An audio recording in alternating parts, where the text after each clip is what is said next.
Good evening, ladies and gentlemen. This is Kamal Singh, Executive Director of UN Global Compact Network India. It is truly a pleasure and privilege to welcome each one of you to our webinar on girls' education side in response to COVID-19 and mitigating the efforts that we are initiating on this. Your overwhelming response truly bears testimony that how this subject is today is catching the attention of one and all in India. And I would like to thank you all, as my colleague Deep confirms that we had a subscription of today nearly 700 participants registering from all over India and also from abroad. So thank you very much for your overwhelming response to join this webinar. I would now like to welcome to our chair and moderator, Ms. Kritika Padude Bandari, advocate, member of founding team of Vijayabhumi University, along with our distinguished panelist, Ms. Neelam Gupta, President, Arrow Foundation, and also Mr. P. Krishna Prasad, IPS, founder, KP Foundation, former DGP and Chairman, Road Safety Authority, Telangana. Before I hand over to Kritika to take over the proceeding, I must tell you that what UN Global Compact Network is all about. Most of you are aware that it is the only UN agency in India that works as a custodian of all the 17 Sustainable Development Goals.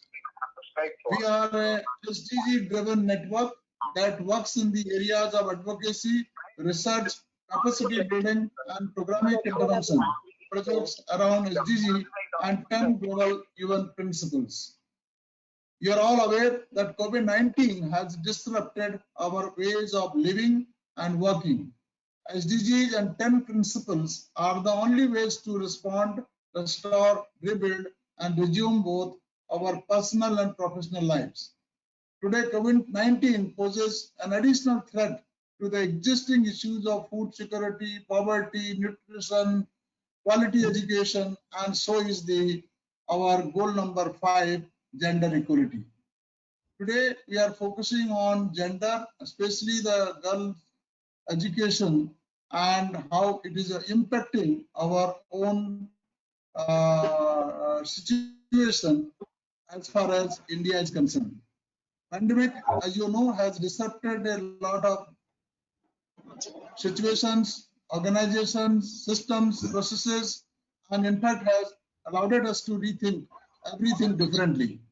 And I'm sure today our webinar, which is on the adverse effects of COVID-19 on girls' child education and efforts to mitigate, will give us some roadmap going forward with our distinguished chair and moderator, Kritika, and along with two distinguished speakers, Ms. Neelam Gupta as well as Mr. Krishna Prasad.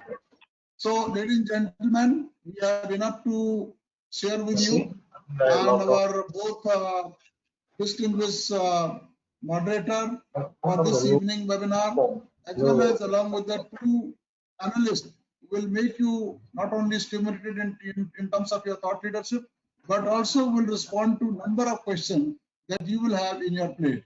So with those opening remarks, I'm particularly confident that this webinar will be another success going forward, and all of us will be able to take some key takeaways going forward from this webinar.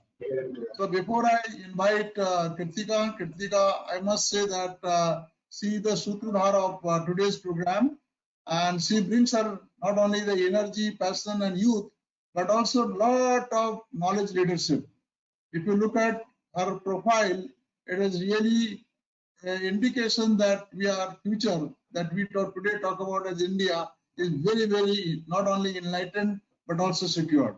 So with those words, I would like to welcome Kritika once again and hand over to proceeding now to her. Thank you, Kritika. Thank you so much, sir, for those very kind words. A very good evening to one and all present who are joining us on this very, very burning topic webinar that what are the adverse effects of COVID-19 on girl-child education and efforts to mitigate the same. I'm very thankful to UNGCNI India for putting together this platform where we are actually discussing a topic like this. Because believe it or not, this is the new reality that we're entering into. And it is very, very essential that we have more of these kind of thought-provoking conversations where we discuss that what are the solutions and what is the way forward. So our current female literacy rate is pegged at 64.60%. Even though this is quite a jump from our previous year's performance, when compared with the rest of the world, the female literacy rate in India is considerably low in comparison to other nations. India, at an average, is about 22 percentage points below many, many nations, including some nations like Zimbabwe and Sri Lanka. What is the new reality that we are living in today because of COVID-19? Displaced families, the economic downturn, innumerable number of migrant laborers' families being left stranded. Our country is in the midst of witnessing the worst catastrophe of our time. As per the latest figures shared by the World Bank, close to about 40 million internal migrant laborer families stand affected by the ensuing lockdown post the coronavirus outbreak. With increased economic inequality and disparity, it is highly likely that the women folk will face increased hardships. It is also likely that the female literacy rate is likely to decrease further than the current 64.60%. Putting this brief context before everybody attending this webinar today, I would like to take this opportunity for first thanking UNGCNI for putting together this forum and also welcome both our esteemed speakers on the session, Dr. Neelam Gupta and Mr. Krishna Prasad joining us today. So before we get into a question and answer round, if ma'am and sir, I may invite you to share your initial thoughts on this topic with us. If I may first invite Dr. Neelam Gupta to share her initial perspective on this topic with us. Ma'am, over to you. Thank you so much, Kritika. First of all, I would like to thank GCNI for inviting me here for a very thought-provoking discussion. The topic is very, very close to my heart since we are dealing with women and girls for the past almost 2 decades in the far and remote corners of India. We are, working with their education, health, skill development, livelihoods. We are touching all aspects of their lives. So it is very close to me. And as we know, COVID, of course, is unprecedented, unfortunate happening, which has really crippled us today. All businesses, industry, development, all sectors, everything under lockdown. And life has come to a standstill. And in this, it has affected each and every individual in 185 countries. But I feel personally that the education sector has been worst affected because 1.54 billion children out of school worldwide, and in India we have a huge student population of 320 million or 32 crores, which has got affected in the lockdown, of which nearly 130 million are in higher education, who were going to have their exams, who were going to go to the next sessions, next classes. So they are badly affected, and now the education department, schools, everybody is exploring how to mitigate this situation. What are the options that we may have going forward? How long will it last? Nobody is sure. It's a huge uncertainty that we are facing.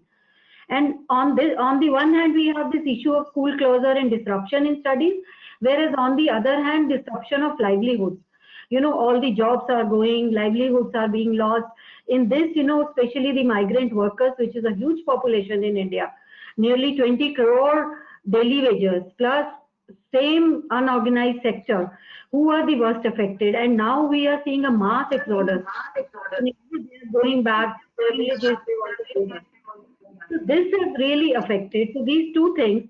So we have a deeper worry of those affected children also of migrant labor class, who had been, challenged. They were behind. But still now, will this pandemic throw them back further?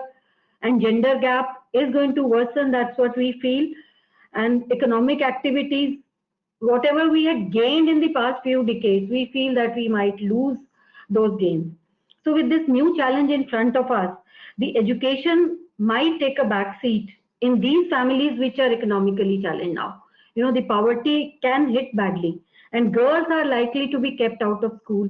They are likely to be pushed into unpaid labor, sibling care, trafficking. They would be subject to domestic violence. We are already seeing abuse and cases of domestic violence. So I fear that even the gains in gender parity that we might have had might reverse, with given COVID situation.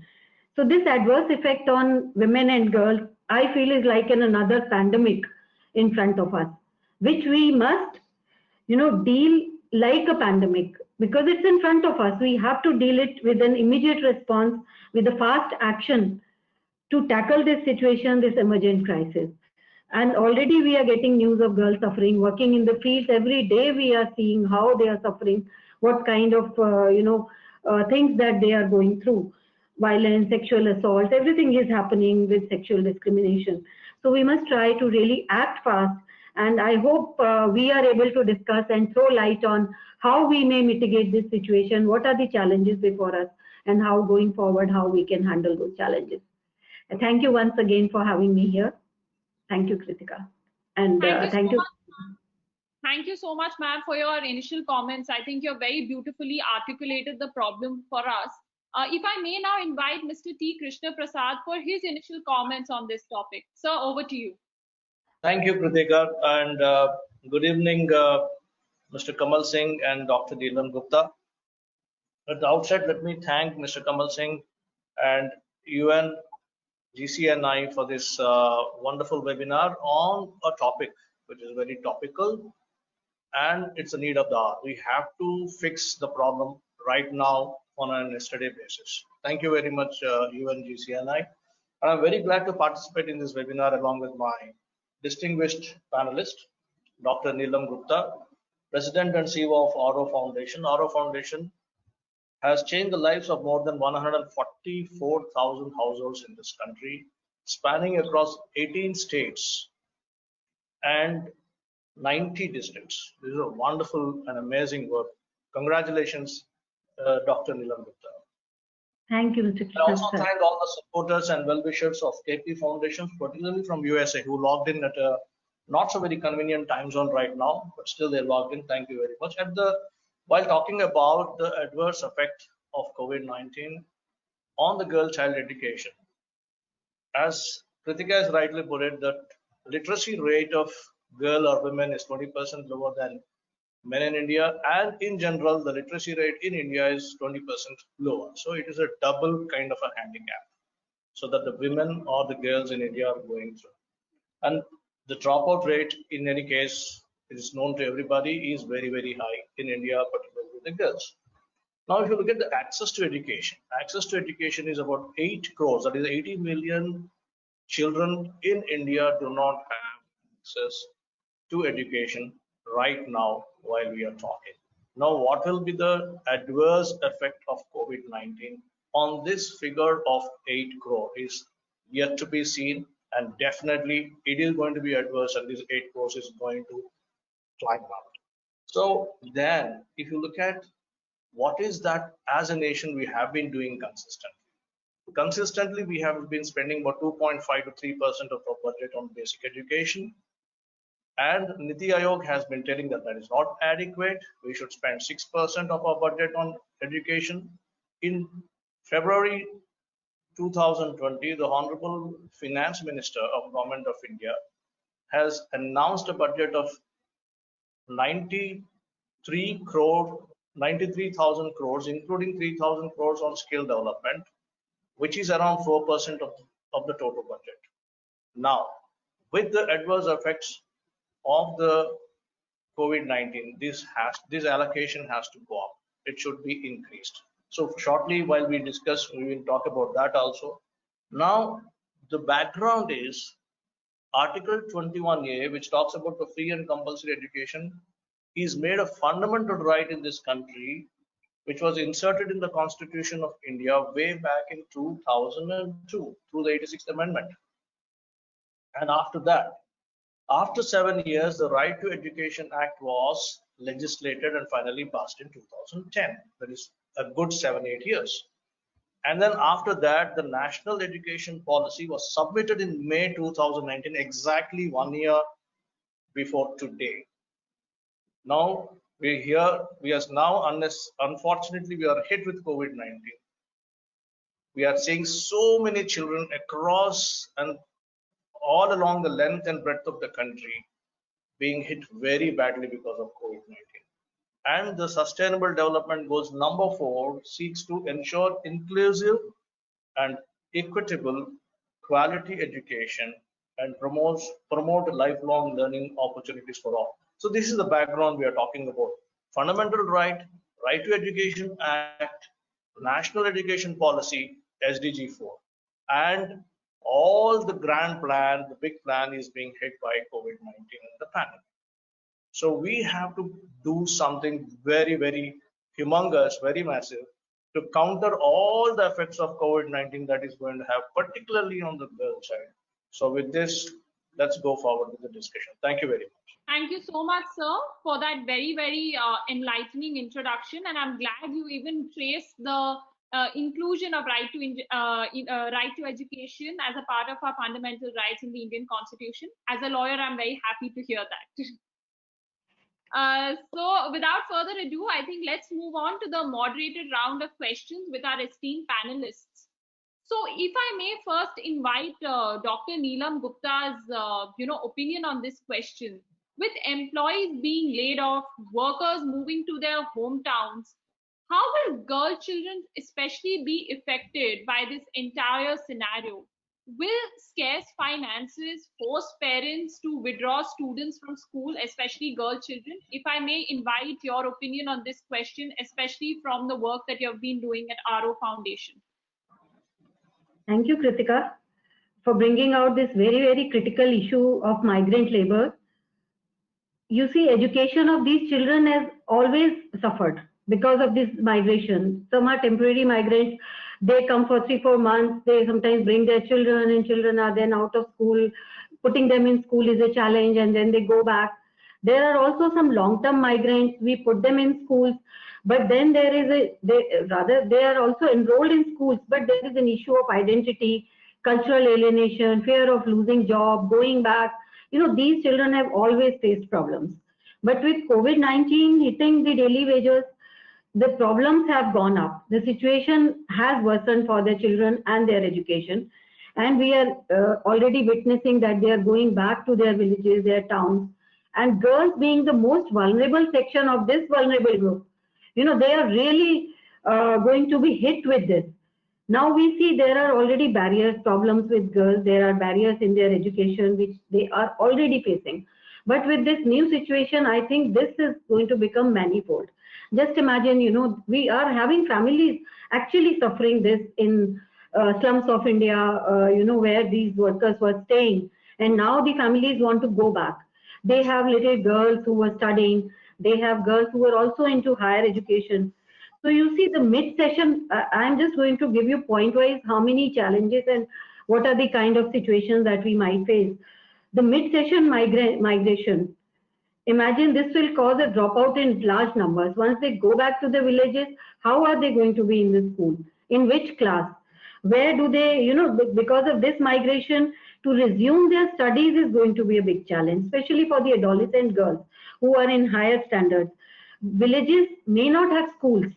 There are, if there are 100 primary schools, there are only 16 secondary schools and only about 6 to 8 higher secondary schools. So even if they go back to the village, where will they go to school? Their studies are definitely going to be disrupted with this, migration.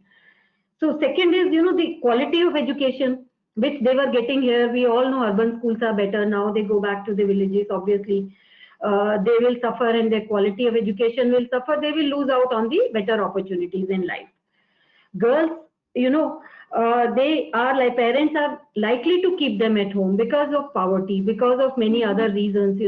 They are adolescent girls. They would like to marry them off, going back home. Girls' education is not going to be their priority. They are saying it upfront. I have heard parents talk like this, that I will go back, this boy will study, but इस लड़की का तो शादी कर देंगे, we'll marry her off. We go back to the village and do this. So this is again another problem with the girls. They will be engaged in household chores. They will be engaged in farm-based activities also. Because going back home, this is what they are going to do. So then again, unpaid labor is going to increase for girls. Even in certain areas where trafficking is common, these girls might again go back to trafficking. These are the major challenges. Domestic violence, which is already enhanced like anything. We are hearing the cases. NCW has also intervened, has reported that double the cases they are reporting now. So all these are major challenges in front of us. And you have asked what are the solutions or how we can mitigate this challenge. First of all, to me, tracking is a very big problem in our country. We yet do not know how many migrant laborers are there, where they are coming from, where they are going. So tracking of these girls who are now going to suffer is the most important part, in my opinion. The family should be mapped, the girl should be tracked. Government can come up with a very quick response like an Arogya Setu app. Let them give an app where each child can be registered, each family can be there, and wherever they move, they can be tracked. So we know where the girls are going. Secondly, we could have a two-way tracking, connect system with Anganwadis. We have everywhere Anganwadis. So let the Anganwadi over here take care of the girl and respond wherever they go. Let them, connect the two ends, where the family is starting from and where they are going. That is very important. We have ASHA workers who can, just work at the both ends. This is very important. Then schools could be made responsible, who would immediately respond and inform about the dropouts, inform the system. They could also be connected with an app. These days, I think the use of technology is going to be the key factor. It's going to play a key role in tracking these girls, giving out information and also giving out whatever benefits we can give to the girls. So I think technology would come in handy. And then not only education, but other social impacts are also going to come to these girls. So we can do through this app. This can also work at a very low cost. We can engage NGOs who have already been working in different areas. I think they should be tapped, because family counseling, family, connecting with each and every individual family is also very important. This is a sensitive issue. Domestic violence is a sensitive issue. Sexual harassment is a sensitive issue. So we need to have families and family counseling in place. NGOs can assist government to map who's not in school, to take care of all these, enabling features that we need to do.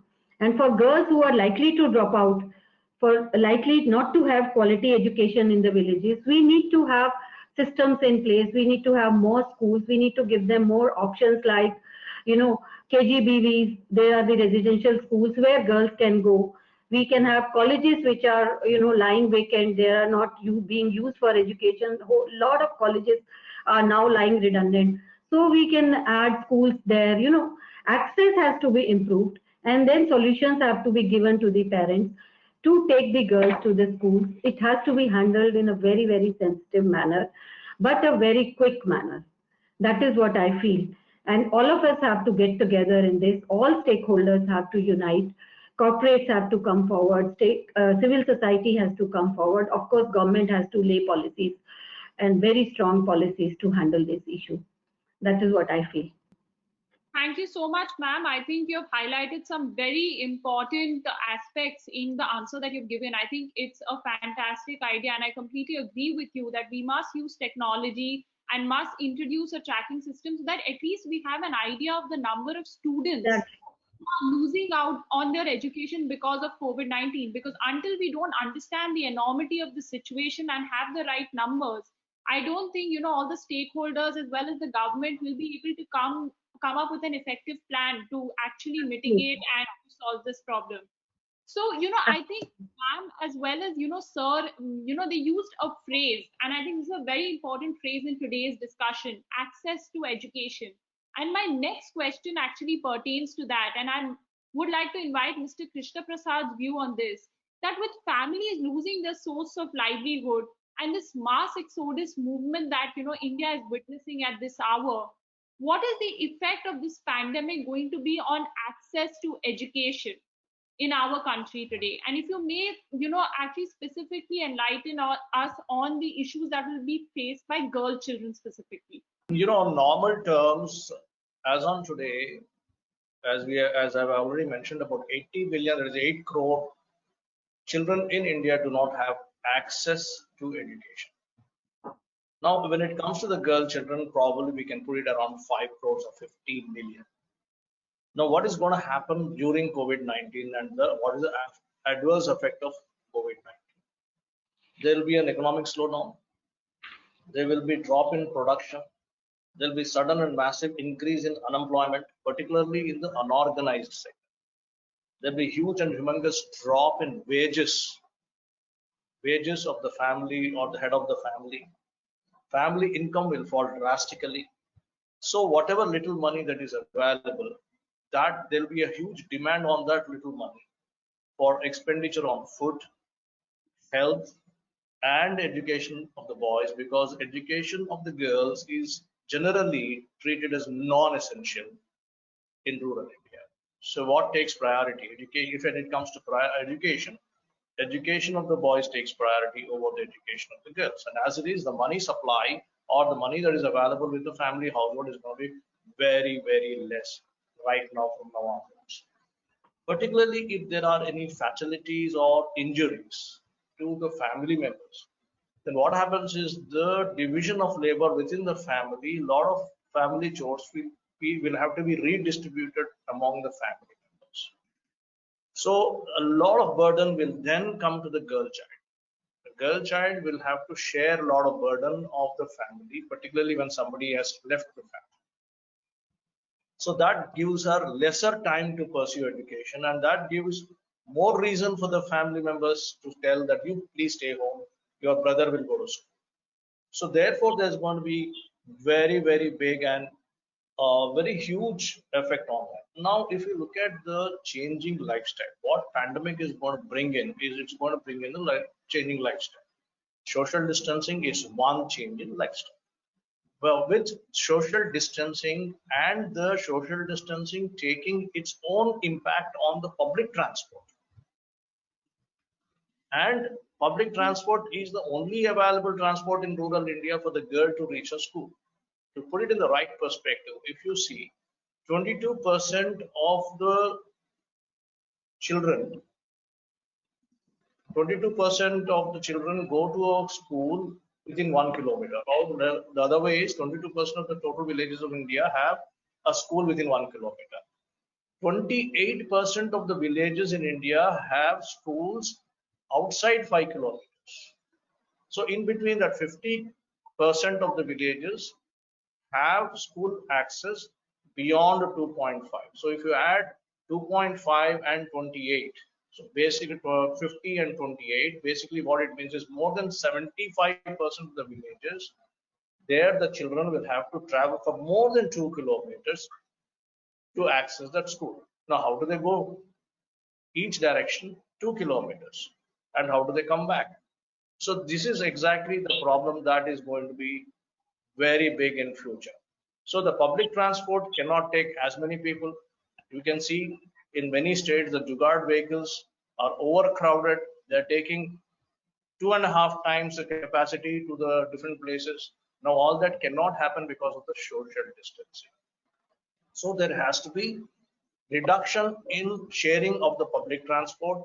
Now again, what happens in the rural areas is there is a kind of a culture that where the school children or the girl child basically is taken along with by in somebody else, particularly when you're crossing the village. Somebody from the family, maybe a brother or father, comes along. The chaperone duty typically was happening. Now, can it happen any further? So I don't think this is going to happen as much as it was happening earlier. So public transport is going to be thinned out. It's going to be leaned away. The chaperone duties probably will not be available. So how will this girl reach her school? So that's a big challenge. So therefore, what is going to happen is the dropout is now appearing to be inevitable. A lot of dropout is going to happen because of the transport. This is precisely the reason why KP Foundation in the villages it has adopted has given bicycles to all the girls who have crossed a particular age, 5th class or 7th class. Because she will now feel empowered because she is able to go to school on her own without anybody's help. She need not depend on the public transport. There is no need for a brother or father or somebody from male person from the family to come and drop her in the school and again take her back. So we can see in some villages the girls go in a convoy of cycles and come back in a convoy of cycles in the evening. So this is going to happen. So where there is no proper transport system available for the school for the girls, that there the dropout is going to come down. So finally, what we can expect is with the dropout going down, dropout happening more and more, we can expect nearly about 6 to 7 crore girl children not being in the schooling system in the next 1 to maybe 5 years. So this is a humongous figure. 6 to 7 crores is what my expectation, because already nearly 5 crore girl children are not having access to schools. So because of COVID-19 and the adverse effects of pandemic, this figure is going to go up. This figure is going to increase. Maybe around 70 million girl children in India are not likely to be present inside the schooling system in India. So this is very, very, very huge. Thank you. I think, sir, you have very beautifully articulated what the problem is going to be and how we should be tackling it. And I totally, taking, some inputs even from Ma'am's answer, I think the need of the hour is collaborative work. We need more organizations like RO Foundation, KP Foundation, who are actually working in the rural areas. Because as we realize today, maximum population of ours is migrating there. And as we all know that, high schools or colleges are usually not available in most villages, and girl students have to go to other areas, right? So that is why actually we need more players like yourself. And something at this point even I'd like to share here is that both IFM Business School and Vijayabhumi University, where I come from, we have actually adopted some villages where we're improving the access of education, especially for girl children. And we actually work with a lot of foundations and organizations, such as yours, which are doing such valuable work in the area to increase the access to education. Now, this brings me to another very important and pertinent issue of girl-child education. So, as Sir pointed out, that Article 21A of the Indian Constitution provides for a right to free education until the age of 14. Until then, we noticed that we have a very high gross enrollment ratio of girl students. But when it comes to gross enrollment ratio in classes beyond the age of 14, be it in secondary school or in higher education institutions, we see the number starts thinning. Now with the COVID-19 situation, and where, there's this entire ensuing economic downturn that the world and especially our country is also going to be facing, how is the situation going to, further amplify in India? And what are the efforts that we need to take and mitigate this entire issue? Like, how do we ensure that we have a better gross enrollment ratio at a secondary level as well as at a higher educational level? So if I may invite Dr. Gupta to share her views with us on this particular question. Yeah, Kritika, you brought out a very, very valid and a very vital issue. In fact, it's shocking to know that we start with about 100% gross enrollment ratio as we enter the primary classes. But it's, seriously, the levels go down from, and secondary education, you have 60%. But when you go to higher secondary education, it is appalling to know that we have only 26% gross enrollment ratio. And this is not about the passing ratio, going out ratio. So that means that only 26% of our children are in higher education, of which even if we presume that there are 40 to 50% of girls. With this COVID situation, as Mr. Prasad has also brought out, if it's going to hit our, if it's going to hit us so badly, and if the dropouts are going to increase like that, then that means we are practically expecting no children in higher secondary schools. Which is a very, very shocking state of affairs. So I think we have to address this situation, and see where are the deficits. As has been rightly pointed out by Mr. Prasad, of course, lack of schools is one of the major issues. And with that, mushrooming of private institutes. Because we don't have government institutions, they are far and away, 5 kilometers, 10 kilometers where the higher education is possible. Students are not going, and these private schools are, of course, expensive. They are fee charging bodies. So our girls, even our boys cannot go, leave alone the girls. First priority is boys. The girls are the second last priority. So obviously we fear that the girls may not be able to go for higher education at all if we do not intervene, if we do not provide them with the sources, with the access to schooling, access to education. It is totally going to be a lost case for us. That is what I feel. But having said that, we can do it. We have the strength, we have the possibilities, we have so much of infrastructure, so much of, so many possibilities are there.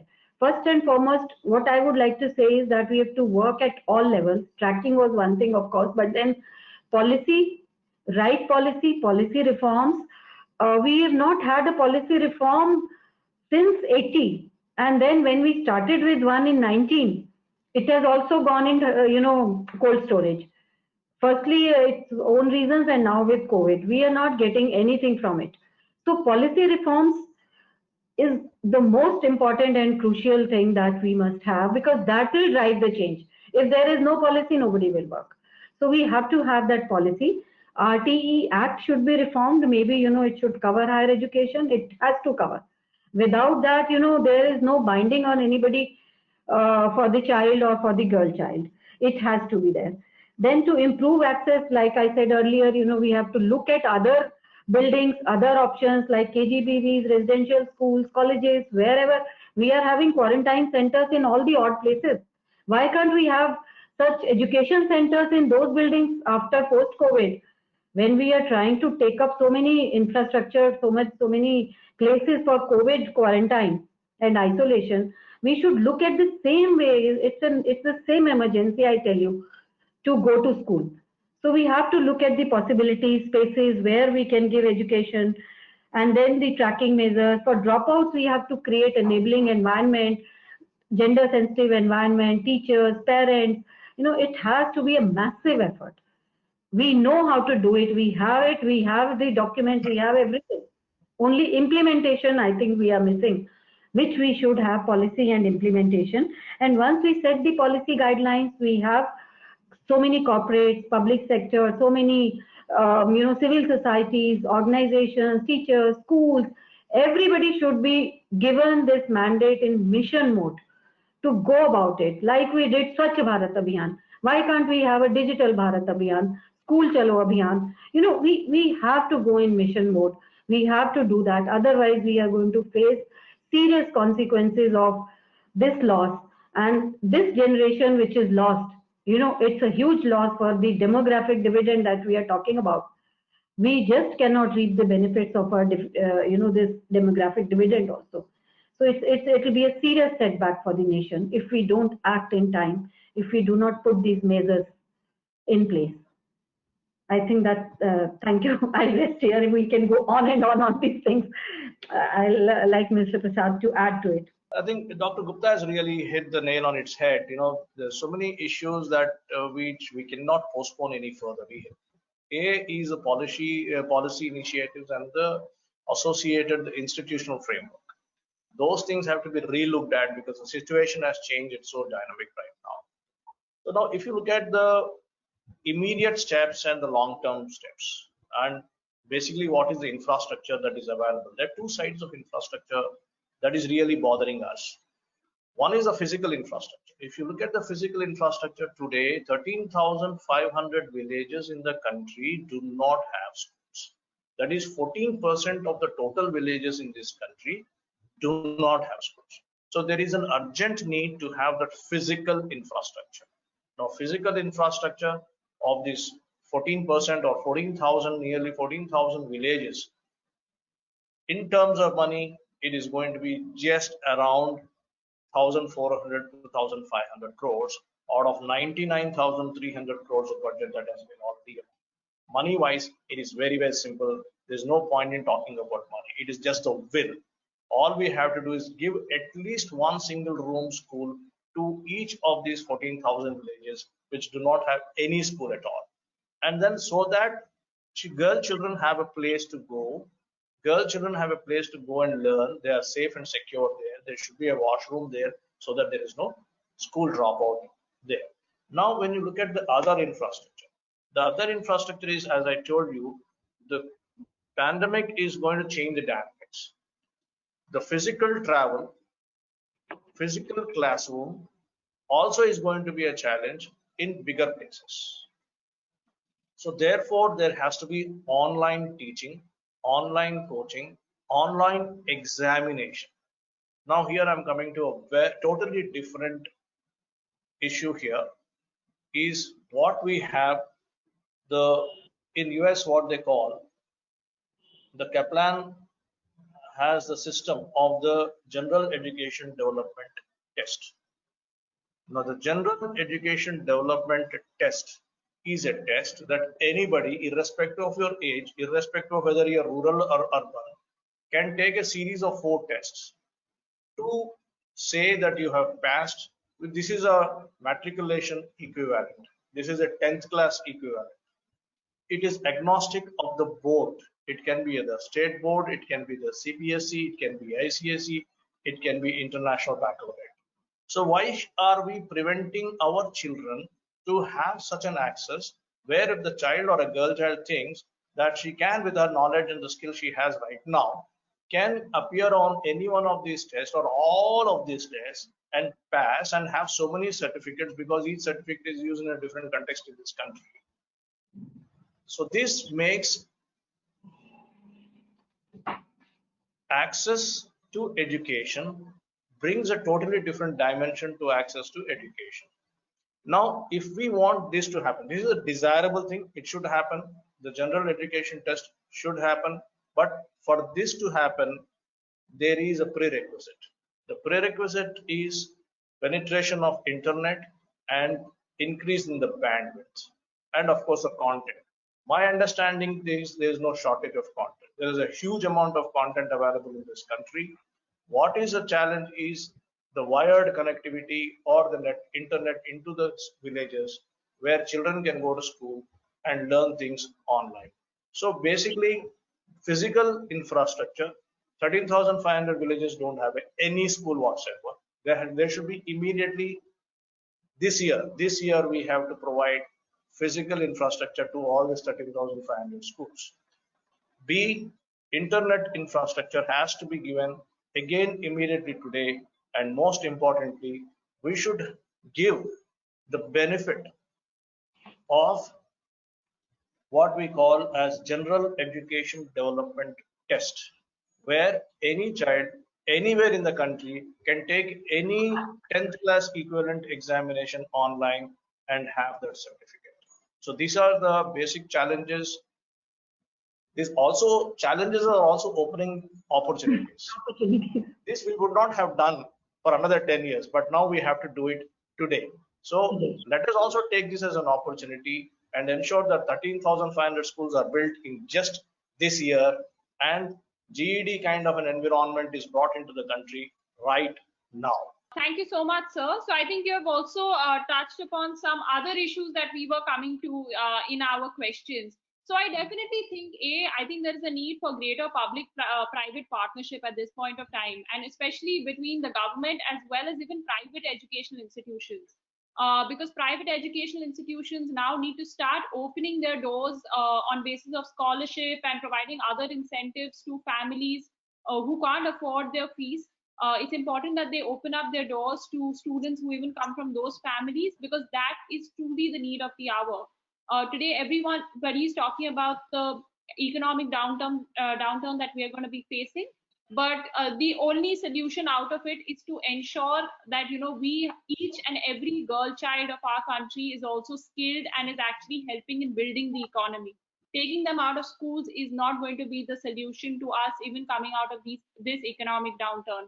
Also, I think online education is a very important aspect. I mean, everybody today is saying that online education is going to be the new normal post the pandemic. So in my next segment, I'm going to be going into questions on online education. And before I start, I think it's time to run a very special poll, since we have spoken extensively about the issue, to hear how our audience also feels about this issue.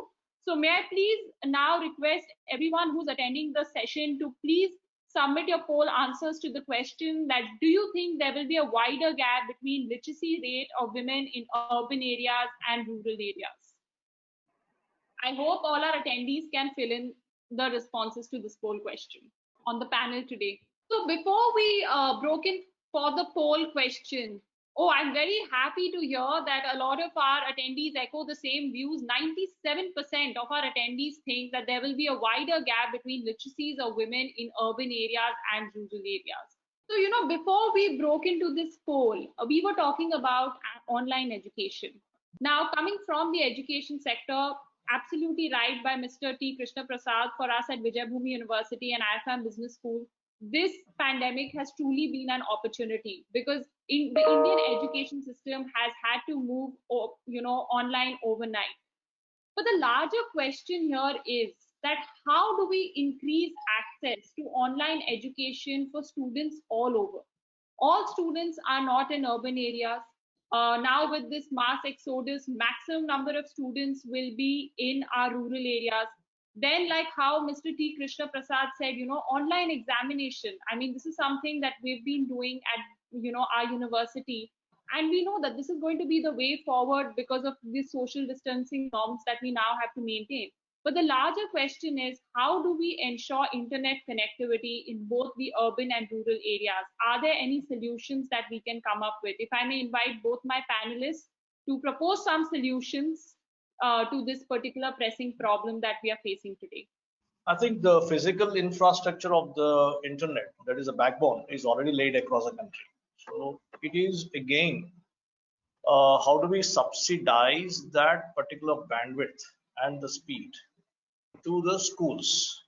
So the issue is that it's not that we have to now invest time. Luckily, the backbone is already there. So the wide area network is already there. The only thing is, how do you give the access to each small school? It could be in a jhopri, it could be a small place, it could be under a tree, fine. But give the wide area network to that place, because it's just a cable. Give a cable, don't give small bandwidths. So good part of the story is there is physical infrastructure, or the backbone is already there. What has to be done right now is just a simple policy: subsidize 100% all the bandwidth and the internet connection to all the school, with whatever small controls you want to have, so that the right kind of content flows into the positive content flows into the schooling system. So I think it's just one click away. You don't have to spend much time. It's just a policy initiative. Actually, my views are slightly different, because you see, in India, we are talking about two things. One is access to online education, and one is the digital divide. So if you look at the figures, there was a mission Antyodaya, some kind of survey done by MORD, which found that only 24%, there are three things we need in this: electricity and the internet connection, as you were saying, and the third most important thing that we are forgetting is the device. If you are doing online education, a child needs a device. It has to be, it could be a smartphone, but better a computer. So the figures you will hear, only 24% Indians own a smartphone. Only 11% of the households possess any type of computer, including laptop, notebook or something, and that too not necessarily owned by them. Then, as per NSSO survey, only 15% rural households have access to internet, 42% urban households. So then again, if we talk about male-female divide, the figures are very high. 16% women have access, whereas 36% men have access. So here, if you don't have the basic device, the computer, which is only 11% households, that too maybe a bigger child, elder child is using, or a father is using, or a mother is using. So how do we provide access to online education to the entire country or the entire spectrum of our classes, children, especially the higher, even if we talk about higher classes. So that is a very, very big challenge. I agree we have the cables, we have the internet, laid out, the network is there. And we could provide access, even subsidized access to there. But I think the major challenge is the device. We are feeling in our slums every day, people are asking, how do we study? How do we study? So here, what I feel is, like the government is providing books, they are providing uniform. They have to come up, they have to come out and provide as one-time, incentive or one-time educational aid, especially to the poor children, to the poor rural children, at the beginning of the class. They have to give it. The government has to bear the cost. We are spending very little on education budget. Allocation is very poor. Let us enhance it. When we can spend so much on making statues, going on other things, bullet trains, what will the bullet train do if our education is not there? So I think we should pump in more funds, more money to provide devices to the entire lot, especially in rural areas where children cannot afford. This is my, I think, submission for, I am all for technology, all for online education. It's going to be a game changer, and it's going to give access to each and every child sitting at home. We can find many other benefits of online education, which we can dole out, which we can give to our students, better teachers, better curriculum, better content. So many things are, possible through online education, but the device is most important. So I think we have to make sure the CSR, the government, the whatever resources we can put in, let every child have that opportunity and have that device in hand to access the education. I think those are some very valuable solutions coming from both our panelists. I think, we need to have a diversion of funds, A, towards giving students access to these devices, and B, also for improving digital literacy. Because as we understand today, a lot of students may not be as tech savvy to be able to access online education, even if they get access to the devices. So this is definitely something that I think all the stakeholders have to come together and provide that. Now, before I end, environment has to be there. Yeah. Yes, ma'am. Now, before I end this session, there is one important topic that I would like to, touch upon. Now, with COVID-19, a lot of people predict that there's going to be an increased number of crime rates. All right. Second, also with COVID-19, what's going to happen as families might get more desperate for resources and means. Girl children might fall prey to trafficking, flesh trade, etc. So I have a two-pronged question. That firstly, how do we mitigate these evils that might be a consequence of this pandemic? And second, that post this pandemic, how do we make our schools a safer place for our girl children to avoid any untoward incidents? If I may first invite Mr. Krishna Prasad's view on this question. Kritika, every time there is a disaster, anywhere in the world, any part of the globe, whenever there is a disaster, low intensity conflict, or a cyclone, or anything which uproots a family, or dislocates a family,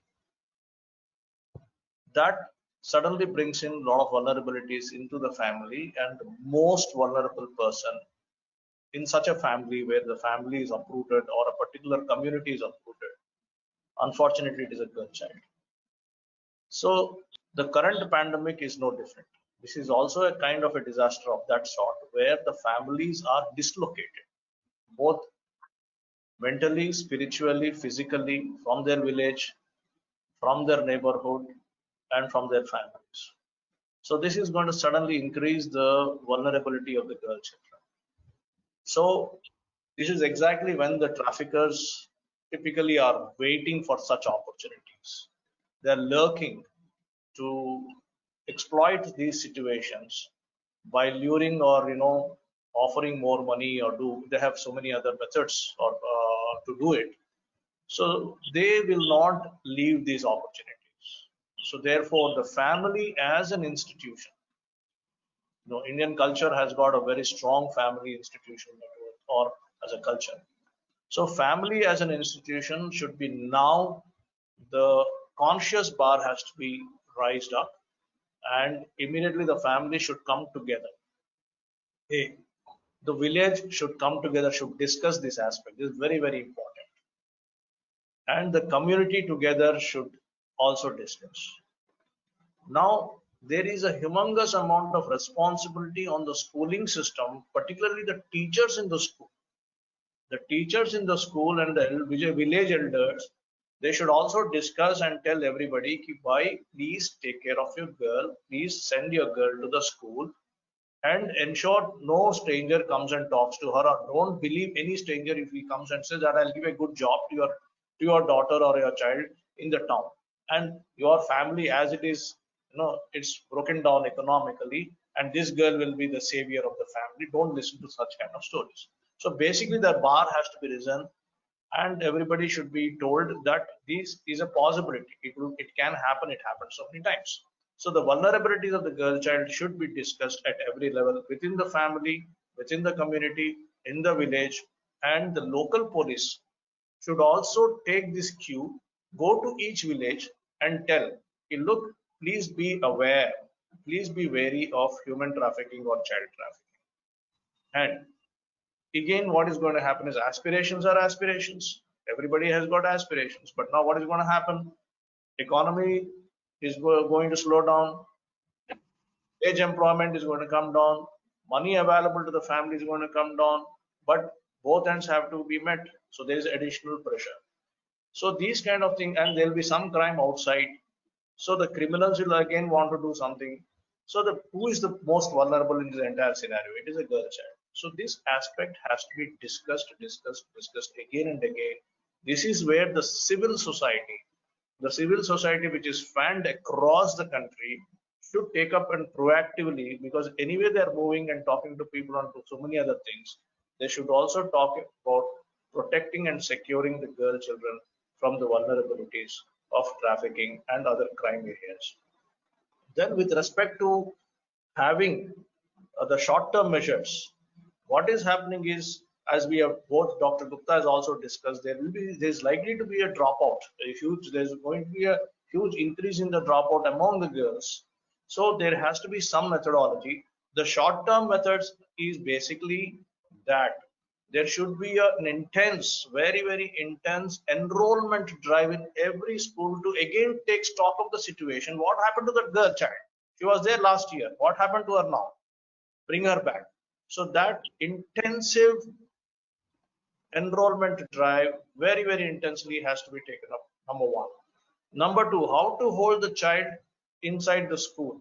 How do you incentivize the parents as well as the child to be in the schooling system? My proposal is we should go for a 2 meals a day, particularly for the girl child, not 1 meal a day. 2 meals a day, so that economically that also takes away the burden from the parents or from the family, and the girl child is now given nutritional food, which may not be available under these circumstances in the family. So 2 meals a day, that is the second step.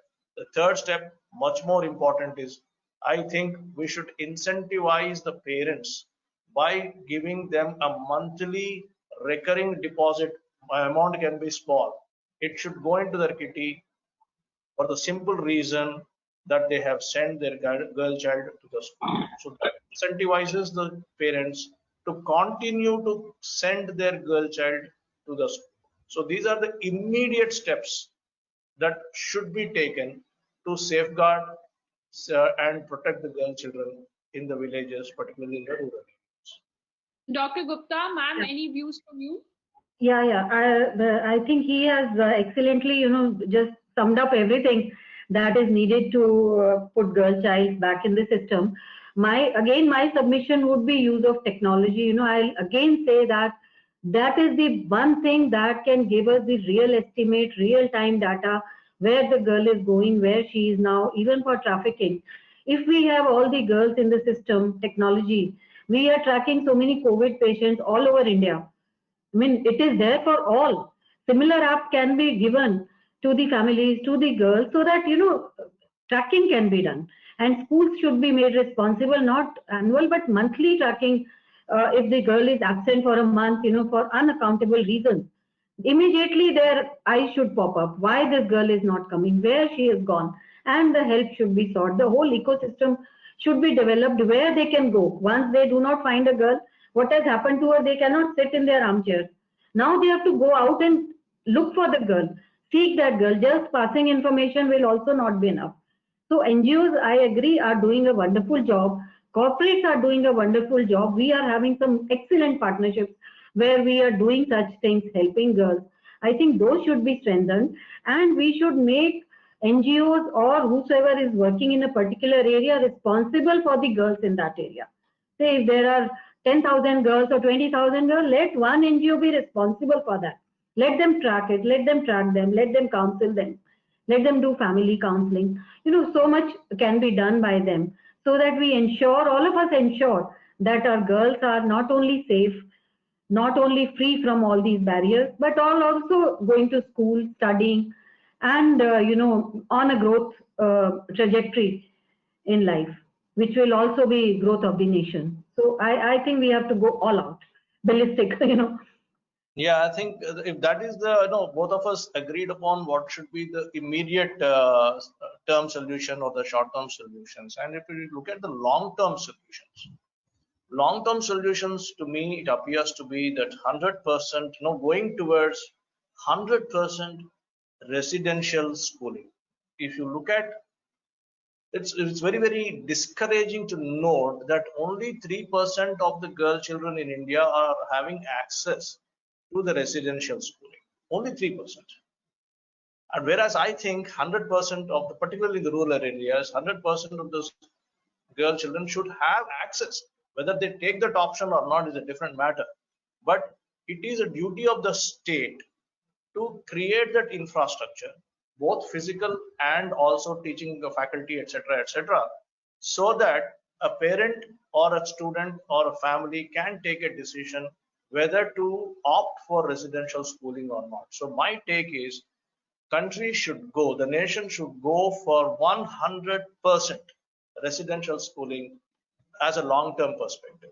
I think, sir, that is a very, very good and novel proposition that, definitely there has to be increased residential schooling for girl children. And I also completely agree with you that there has to be increased incentivization for parents for them to be able to send girl children to school, as well as there is a need for a greater role of the community to generally sensitize children as well as parents to not fall prey to things like trafficking, flesh trade, and to also generally ensure the safety of children. And as a lawyer, I also feel that there has to be stricter law enforcement and quicker law enforcement, that anytime any of these kind of incidents are reported, the executing authorities, the enforcement authorities have to take very quick action about it. And I think ma'am has very correctly pointed out the use of technology. In fact, one of our audience members had asked us a question that how do we ensure that there's no duplication, and ma'am very beautifully answered it in her response, that you make one of the NGOs responsible and let them coordinate all the efforts of all the stakeholders working in that area. Because if you have one unit that's managing the entire area, then they can accordingly align tasks to each stakeholder or each private organization that is coming forward to help the community. So I think this brings us, and I see we have run out of time also. I think we've had a very good, fruitful, and engaging conversation today. And as a moderator, I have one very quick point to add. This is on the so this is on the role of girl children or women in the economy. So we are in the entire world, India is having the best advantage of demographics rather. And if you do not leverage on the demographics, as Dr. Gupta has already mentioned, nicely put it. So the best way to leverage on this demographics right now is to ensure that the basic education takes place, the skill development, which is missing. Even in the recent budget, what was mentioned is about 3,000 crores only. So whereas what I'm saying is nearly 6 to 8% of the total budget should be for education. And out of that, 2% clearly should go for skill development, 2% straight, no compromise on that. So with that skill development, employable skill development, the girl child or the girl or women of this country will increasingly participate on the economic development of the country. This is, we are denying, this is criminal, we are denying them. They are worth of doing much more. They are capable of doing much more than what they are doing actually. So basically, access to education, access to employable skill development, and access to micro entrepreneurship. Are we giving them, promoting micro entrepreneurship among women adequately? We are not. So if we leverage all these things and also on our demographics, no wonder the participation and contribution of women in this country in the economic development, because the future is going to be MSME future, and MSME, who will play a better role? It is the women who will play a better role. So they have a great role to play. We have to leverage on all these things, encourage women, encourage girl child on education, employable skill development, micro entrepreneurship, and participation in the economic development of the country. They will do a wonderful job. I have no doubt on that. One quick point, Kritika. He is very right. You know, this is absolutely essential. With 17% women in workforce as compared to 37% men, we are losing out on a huge, huge resource.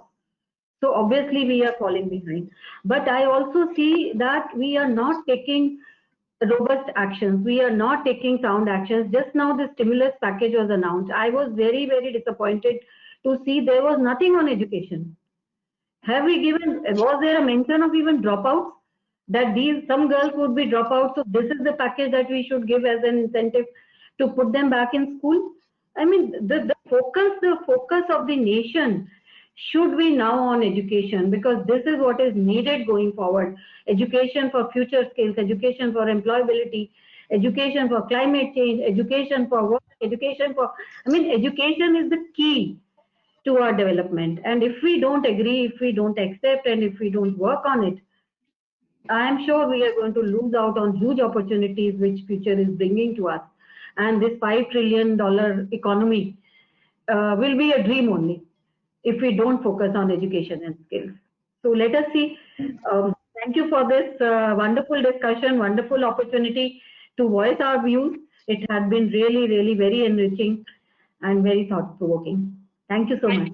I think, ma'am, both you and sir are absolutely right. The focus of our authorities needs to be on education and especially employability. That is a very important term, that the focus of even education has to be to make people employable and relevant, to be, you know, to be the relevant workforce for tomorrow. So I think these are very, very important aspects coming from both of you.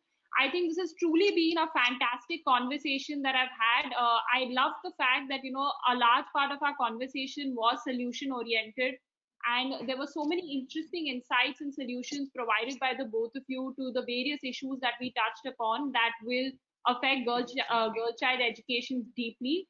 I would really like to thank Kamal Singh sir and UNGCNI for putting this together. I think it's a fantastic forum and we've had a great discussion today. Over to Kamal sir. Yeah, thank you, Kritika. It was really awesome. The way you brought out so much of insight, thought leadership, great conversation, and lot of learnings. And I must sincerely thank you for leading this webinar for the first time on UNGCNI. I'm sure this is not going to be the only one. You will lead many more because you are so much dear to all 17 sustainable development goals. So we look up to you more and more as you go forward. So thank you very much on behalf of the entire participants, entire panelists, and also organizers, that you have done a great job. So thank you very much. Now I will come to all my distinguished panelists. I never imagined that they will bring so much thought leadership and so much experience. In fact, this 1 hour time has fallen short. They have so much to share, and one of them is working on the ground, because they know the pulses of people, how they are really making such things at the bottom of the pyramid. So my really sincere thanks to both the panelists, both Dr. Neelam Gupta as well as to Mr. Prasad, for first accepting our invitation and making such a huge impact. Today, all of us, nearly 400 participants, I got to know from Deep that they have signed up and in fact finally attended it. So it was also a very tribute to all your conversation. Otherwise, in today's context, there are so many webinars, but these participants have also given you a final hands up that yes, you have done their bit to give your insights so very well. So very good. Thank you all. And finally, before I sign off, I must thank the GCNI team, very willing team. They are working round the clock and they are making everything possible, aligning themselves with the new age reality, and will are bringing not only now webinars like this, but soon you will see the GCNI team will curate many online courses. They will also curate many programs of sustainability, CSR, and SDG, and they will also bring virtual programs, and that's where this team is so amazing. So I want to thank each one of them for really making it so successful, and I really must say I'm proud of it. So big hand to all the member of the organizing team of GCNI, along with Rasika, who provided the total technological support right from our first webinar to now. Every time she is making sure that technology works. So thank you, Rasika, and my all GCNI team. And finally, I said goodbye. So I want to assign you one more opportunity of our webinar that will happen next time on 29th at the same time, 5 to 6:30 p.m. And you will have very important topic from response to resilience, building community resilience using last mile connectivity. And we will have another set of distinguished speakers, both from corporate India, Niti Aayog, from Government of India, all the civil society organizations. We are hoping to have 5 panelists. So please do block your diary, 5 p.m. to 6:30 p.m. on 29th. We'll share the details shortly with you. Thank you very much today, all of you, for making this webinar a great success. Goodbye. Bye-bye.